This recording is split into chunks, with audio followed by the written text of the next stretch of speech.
Morning guys. हम लोग आजीवन परिचय पढ़ते हैं इसका। जैसा कि आप लोगों ने कहा है कि परिचय में कुछ इम्पोर्टेंट हैं चीज़ें जो मैं आपको बता देती हूँ, जिससे आप लोगों की समझ में आ जाएंगी। तो हमारा परिचय जो है वो देखिए, कबीरदास जी। कबीर जो नाम है वो आप देखो तो मुस्लिम में भी मिलता है और हिंदुओं में भी मिलता है। तो कबीरदास जी के नाम के पीछे एक रहस्य है, इसी वजह से इनका नाम कबीर है। और इनकी मुख्य बात जो ये है, पहले मैं स्टार्टिंग बता देती हूँ आपको, फिर आपकी बुक पे आती हूँ कि इनकी जन्म और मृत्यु दोनों के ही विषय में बहुत सारी किंवदंतियों का मतलब होता है कि बहुत सारी लोगों के मुख से अनेकों प्रकार की बातें कही गई हैं। कोई प्रचलित बातें नहीं हैं, ऐसी बात नहीं है जिसे अपन सटीक कह सकें। कुछ लोग कहते हैं जन्म यहाँ हुआ, कुछ लोग कहते हैं यहाँ हुआ, कुछ लोग कहते हैं इसके द्वारा हुआ, कुछ लोग कहते हैं किसी और के द्वारा हुआ। लेकिन जो मुख्य चीज़ बताई गई है वो मैं आपको बता रही हूँ कि कबीरदास जी का जो जन्म है वो जन्म इनका एक लहर तारा ताल थी काशी में। ताल का मतलब होता है एक मतलब तालाब का किनारा। ताल यानी वही होता है, तालाब ही होता है।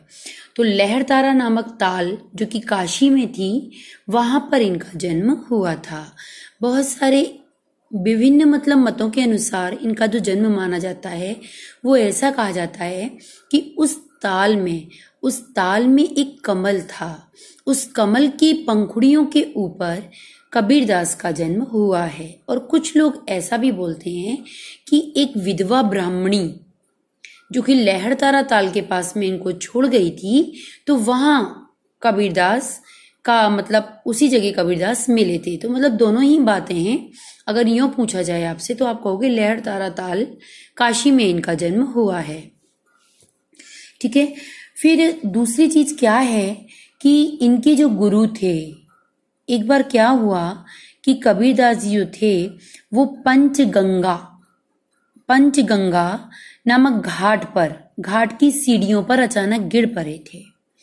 पंचगंगा नामक एक घाट था, उसकी सीढ़ियों पर ये गिर पड़े थे। तो अचानक एक मतलब संत थे रामानंद जी, वो संत रामानंद जी वहां से गुजर रहे थे।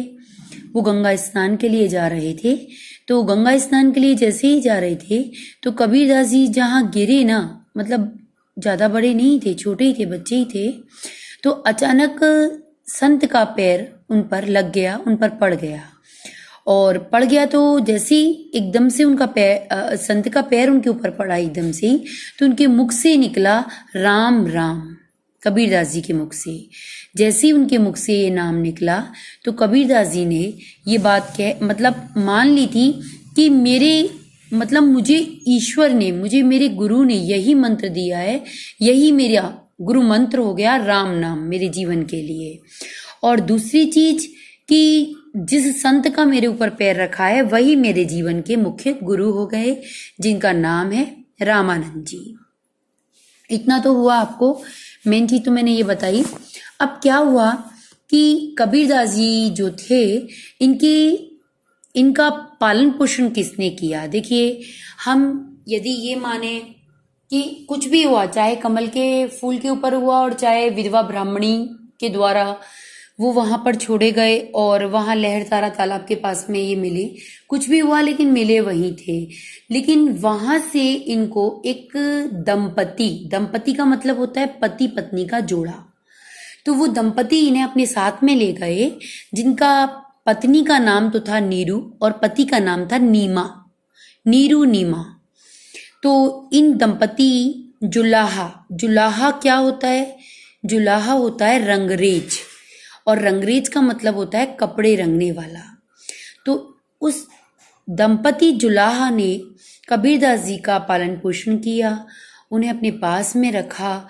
और जैसे भी उनका जीवन व्यतीत था मतलब बहुत गरीब परिवार था, बहुत ज्यादा, जिसकी आर्थिक स्थिति खराब थी। आर्थिक स्थिति खराब होने के कारण वह कबीरदास को कभी किसी विद्यालय में या कभी कहीं पर भी पढ़ा नहीं पाए, क्योंकि घर में सुबह और शाम खाने की ही तंगी थी, तो पढ़ाने की तो कभी सोची ही नहीं। इसलिए कबीरदास जी निरक्षर थे। निरक्षर होने के बाद में भी आप देखो, हम उस मतलब साक्षर को, निरक्षर होने के बाद में भी वह गुणी और साक्षर थे, और उसको आज हम पढ़ रहे हैं, उससे हम आज ज्ञान अर्जन कर रहे हैं। हम अपने ज्ञान का कोश बढ़ा रहे हैं उसे पढ़ने के बाद, क्योंकि ईश्वर का उसके ऊपर, ईश्वर की इतनी निष्ठा थी कि उसके ऊपर ईश्वर का वो आशीष बना हुआ था कि जिसके कारण वो आज समाज को अपनी कृति के द्वारा बहुत कुछ समझा कर गया है, बहुत कुछ सुधारने की चीजें देकर गया है। तो देखिए क्या हुआ कि इस तरह से मैंने आपको माता पिता का नाम बताया, और कबीरदास जी जो थे उनकी पत्नी का नाम था लोई, और जो इनके पुत्र थे वो थे कमाल, और पुत्री का नाम जो था वो कमाली था। तो इस तरह से इनके जो मुख्य पाठ हैं वो मैंने आपको सब बता दिए कि नाम क्या था, बेटे का नाम क्या था, बेटी का नाम क्या था, पुत्र का नाम क्या था, और पत्नी का नाम क्या था, गुरु का नाम क्या था, जन्म कहाँ हुआ था, किस जगह हुआ था, वो सारा मैंने आपको बता दिया। कबीरदास के बारे में एक बात कही जाती है, जैसा मैंने आपको निरक्षर बोला, तो एक पंक्ति कही गई है, मसी कागद छुओ नहीं, कलम गई नहीं हाथ, कि उन्होंने कभी इंक को भी नहीं छुआ और कलम भी उन्होंने अपने हाथ में नहीं पकड़ी, इसी वजह से उन्हें निरक्षर बोला जाता है। अब आपकी बुक पे आइए आप लोग कि कबीर के जन्म और मृत्यु के विषय में काफी किंवदंतियां प्रचलित हैं। कहा जाता है कि सन 1398 में काशी में उनका जन्म हुआ था, और सन 1518 में 18 के आसपास मगहर में देहांत हुआ था। कबीर ने विधिवत शिक्षा नहीं पाई थी, परंतु सत्संग, पर्यटन अथवा अनुभव से उन्होंने ज्ञान प्राप्त किया था। भक्तिकालीन निर्गुण संत परंपरा के प्रमुख कवि कबीर की रचनाएं मुख्यतः कबीर ग्रंथावली में संग्रहित हैं। भक्तिकालीन निर्गुण संत, बेटा देखो ये काल होते हैं आपके, अलग अलग काल हैं आपके, तो जिनमें भक्ति काल यहाँ पर मुख्य बताया गया है।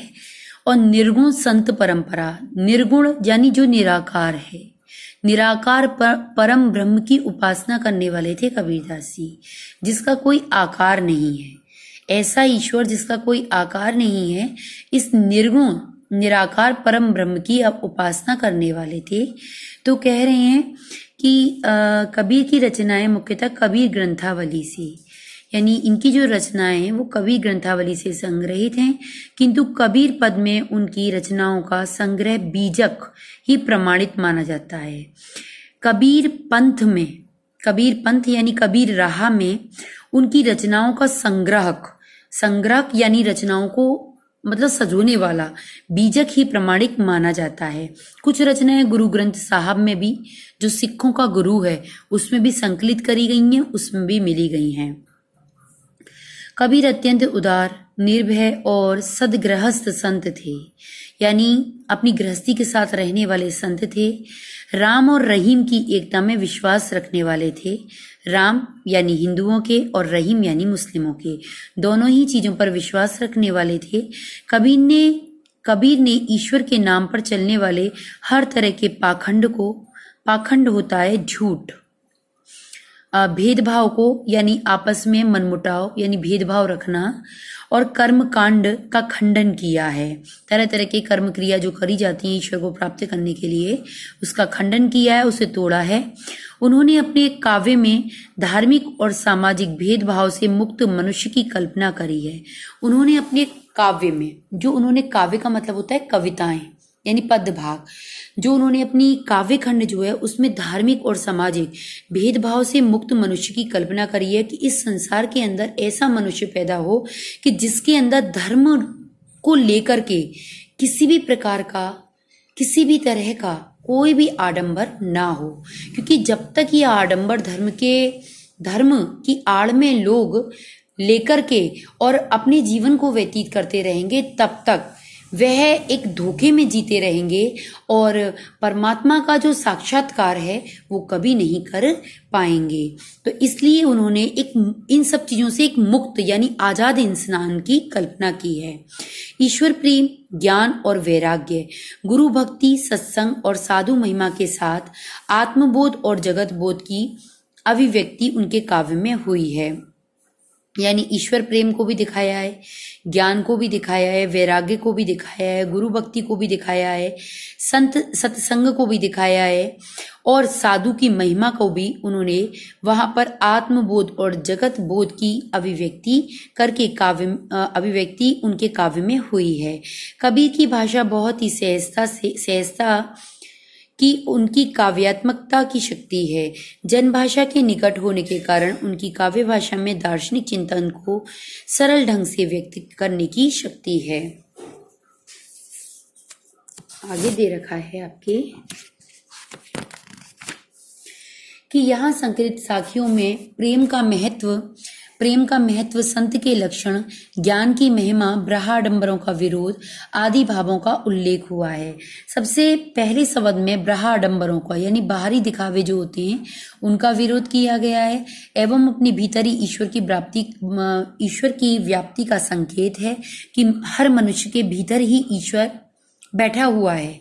यदि वह एकाग्र चित्त होकर के ईश्वर का मनन करेगा, उसका चिंतन करेगा, उसे ध्याएगा, उसे पूजेगा, उसकी निष्ठा से उसे मतलब उसका चिंतन करता रहेगा तो आज नहीं तो कल उसे ईश्वर की प्राप्ति हो जाएगी। तो वो कह रहे हैं कि इस प्रकार से उल्लेख हुआ है। सबसे पहले ब्रहाडंबरों का विरोध है, भीतर ही ईश्वर की प्राप्ति का संकेत है। तो दूसरे शब्द में ज्ञान की आदि के रूपक के सहारे ज्ञान के महत्व का वर्णन किया है। ये अपने ओमिट हो गया है ये वाला। कबीर कहते हैं कि ज्ञान की सहायता से मनुष्य अपनी दुर्बलताओं से मुक्त हो जाता है। देखिए इस तरह के आपका ये पूरा हो गया। अब कबीर की जो मृत्यु है उस पर एक और कहा गया है कि जिस समय इनकी जो मृत्यु हुई है वो मगहर में हुई है और मृत्यु पर भी काफ़ी लोगों का मतलब विचार है। कहा गया है कि हिंदू लोग कहते हैं कि ये हमारे थे, मुस्लिम कहते हैं ये हमारे थे। दोनों का ही काफ़ी मतलब वो चल रहा था, आपस में जिदह चल रही थी जिस समय इनकी मृत्यु हुई थी। तो बताया जाता है कि जिस समय कबीरदास जी की मृत्यु हुई थी इनका नाम संत कबीरा था और वैसे कबीर, संत कबीरा लोग इन्हें पुकारते थे नाम से, लेकिन वैसे कबीर बोलते थे। तो इनकी मृत्यु हुई तो उस समय लोग आपस में झगड़ने लग गए। कुछ लोग कहते हैं कि ये दफन होंगे और कुछ लोग कहते हैं इन्हें जलाया जाएगा। तो बताया जाता है कि कबीरदास जी की जहाँ मृत्यु हुई थी, इनकी जहाँ मतलब रखा गया इनको, वहाँ उस जगह पर ये इनके पूरी मतलब जो शरीर था उसके पुष्प बन गए थे। ना ही इनको जलाया गया, ना ही इनको दफनाया गया। और अपने अपने धर्मानुसार, अपने अपने धर्म के अनुसार कबीरदास जी की जो वो पुष्प हो गए थे, इनके जो मृतक शरीर था उसके पुष्प बन गए थे। उस पुष्पांजलि को लेकर के, उन्हें पुष्पों को अंजलि में लेकर के हिंदुओं ने अपने धर्म के अनुसार इनका अंतिम संस्कार किया और जो मुस्लिम थे उन्होंने अपने धर्मानुसार इनको मतलब जहाँ कब्र पर चढ़ाए जाते हैं वहाँ पुष्पों को चढ़ा करके अपने धर्मानुसार इनका अंतिम क्रिया संस्कार किया। तो इस तरह से कबीरदास जी का जन्म मैंने आपको पूरा बताया है। इसे ध्यान से सुन लीजिएगा। यदि क्वेश्चन आता है तो ठीक है और नहीं आता है तो ठीक है, जैसा भी है, लेकिन पढ़िएगा पूरा। सारे बच्चे पढ़िए। बहुत सारे बच्चों ने चैनल सब्सक्राइब नहीं किया है तो इस वजह से पढ़ने के बाद में चैनल सब्सक्राइब करिए, क्योंकि आप चैनल सब्सक्राइब करेंगे तभी फिर मैं आगे वीडियो आगे के चैप्टर की बनाती रहूँगी। ठीक है, और चैनल को लाइक भी करिए, कमेंट्स भी डालिए, तो इससे फिर मैं आगे वीडियो आपके लिए बनाती रहूँगी। ओके बेटा, हैव अ नाइस डे।